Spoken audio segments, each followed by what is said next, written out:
Mereka ingin menciptakan negara dunia yang mereka sebut dengan the New World Order, di mana negara dunia ini ada dalam satu kendali mereka, Yahudi, yang one government in the world. Maka negara-negara di dunia harus menjadi budak mereka. Supaya negara-negara di dunia ada dalam budak mereka, maka hegemoni mereka harus menyebar ke negara-negara di dunia. Maka apapun yang menjadi penghalang bagi terjadi itu, kill them all, destroy, ya, dan hancurkan mereka. Ya. Bagaimana cara mereka menghancurkan? Ada yang langsung dibantai kayak Suriah, Palestina. Ada yang dihancurkan pola pikirnya lewat counterkultur, lewat budaya. Nah, Indonesia termasuk negara yang harus dihancurkan lewat budaya. Kenapa? Karena fanatisme agamanya kuat. Oh, berarti fanatismenya, pemikirannya yang harus dirubah, budayanya yang harus dirubah. Perangi budaya mereka dengan budaya-budaya mereka mendukung terjadinya hegemoni Yahudi. Salah satu budaya tadi bernama Korean Wave. Musik dan tantra adalah sesuatu yang sangat lekat dengan kehidupan manusia, terutama generasi muda. Hancurkan mereka dengan musik nanti. Maksudnya inilah konspirasi yang tidak terasa. Bagaimana mereka menghancurkan satu bangsa lewat elemen pemudanya. Hancurkan pemudanya agar lost generation, agar putus generasi mereka. Bagaimana cara menghancurkan pemuda? Yaitu salah satu senjatanya Korean Wave, yang tidak disadari Korea menjadi bagian dari instrumen Yahudi dan Nasrani, Dajjal, untuk menghancurkan dunia Islam. Mereka yakin bahwa the God who's waited, Tuhan yang mereka tunggu-tunggu, itu akan segera datang. Ciri-cirinya apa? Apabila sapi merah yang akan dijadikan persembahan, sacrifice, untuk Tuhan mereka sudah lahir. Mereka sudah menunggu sejak 2000 tahun yang lalu. Qadarullah, Allah kasih perangsangan. Kalau bahasa kitanya istidraj, bahasa Arabnya. Ternyata sapi yang mereka tunggu-tunggu itu lahir. 2000 tahun setelah 2000 tahun menunggu. Itu isyarat kalau the God who's waited, Tuhan yang mereka tunggu-tunggu telah ada. Maka harus mereka lakukan percepatan, karena mereka yakin ambisi mereka mendirikan Y2K akan segera terwujud. Bangsa Yahudi berupaya untuk melakukan percepatan dalam mendirikan tatanan dunia baru yang mereka lakukan melalui berbagai macam cara. Ada 3 ranah yang mereka sentuh. 1, simbol. 2, arsitektur. Yang ketiga, ritual. Terkait dengan ritual ini juga ada ritual agama, ada ritual budaya. Nah, di dalam ritual budaya mereka memanfaatkan media yang mereka bangun. Nah, media inilah yang menciptakan entertain dan musik serta film yang menjadi instrumen lain dari sistem Yahudi, sistem Dajjal. Sadarlah Bapak Ibu, kalau Korea merupakan salah satu senjata mereka untuk memerangi kita umat Islam.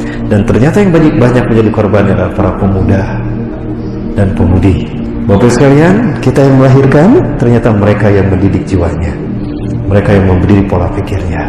Tidak sadar kalau kita sedang dihancurkan oleh mereka, sehingga kita kehilangan aset terbesar di dunia ini. Anak-anak kita, generasi muda kita yang menjadi aset bangsa, dihancurkan oleh sistem Dajjal melalui agen-agennya. Salah satu agennya adalah Korea. Seks dan tantra adalah cara para pengikut Dajjal mengagungkan iblis dan Dajjal. Tantra, syair-syair yang berbau pemujaan kepada mereka. Lihat syair-syair K-pop, syair-syair Korea. Jiwaku untukmu, aku menghambakan diri padamu, aku tunduk pada matamu, karena matamu memberikan cahaya kepadaku dalam segala hidupku. Begitu kan? Dalam konser-konser mereka membawa sosok seekor ular. Apa hubungannya ular dengan musik? Loh, lupakah kalau kaum Kabalah zaman dulu, ketika mereka menyembah Tuhan yang mereka tunggu-tunggu, bahkan melakukan pengorbanan kepada Tuhan mereka, mereka selalu menghadirkan ular bersama mereka. Kenapa harus ular? Ular adalah sosok ketika iblis diturunkan ke dunia. Lupakah kita? Ketika iblis atau Azazil, yang bernama nama asli Azazil, tapi Allah ganti namanya. Azazil itu nama dari Allah. Azail, Azza yang dimuliakan, Il Allah, Azazil yang dimuliakan Allah. Tapi karena dia sombong, tidak mau sujud kepada Nabi Adam ketika Allah perintahkan, Allah kutuk dia menjadi iblis, pembangkang. Allah turunkan iblis ke dunia di Dasla Maisa. Kalau Nabi Adam turun di Hindustan, di Nepal, Siti Hawa di Jeddah, iblis diturunkan di Dasla Maisa, Irak, dalam wujud seekor ular besar. bertanduk, bersayap, bercakap, bisa mengeluarkan api, dan bisa berbicara. Ular apa? Ular naga. Maka ular selalu dihadirkan untuk menunjukkan kalau iblis pun hadir bersama kami. Seks dan tantra mereka. K-pop adalah salah satu warna yang terbaru menyingkirkan dominasi Christina Aguilera, Britney Spears, kemudian juga Rihanna, kemudian juga Madonna. Itu zaman senior. Maka muncul kelompok artis Illuminati berikutnya. Siapa? K-pop Korea. Dan ternyata efektif untuk menghancurkan Asia. Kenapa harus Asia? Karena kebangkitan Islam akhir zaman akan muncul dari Asia. Dan itu yang menjadi kendala terbesar dari mimpi mereka mendirikan Year of the Jewish Kingdom. Pesan-pesan terhubung di dalamnya, yang pesan-pesan ini adalah bentuk pengagungan mereka kepada Tuhan yang mereka sembah, Iblis dan Dajjal, yang kemudian disimbolkan dengan seperti ini. Ya, Iblis dan Dajjal. Ya. Itu tidak dibaca oleh pemirsa secara umum, dan itulah yang tidak dipahami oleh generasi muda kita, yang mereka hanya menelan bulat-bulat tanpa daya saring iman dan Islam apa yang disuguhkan oleh Korea, K-pop itu tadi, oleh musik-musik itu tadi.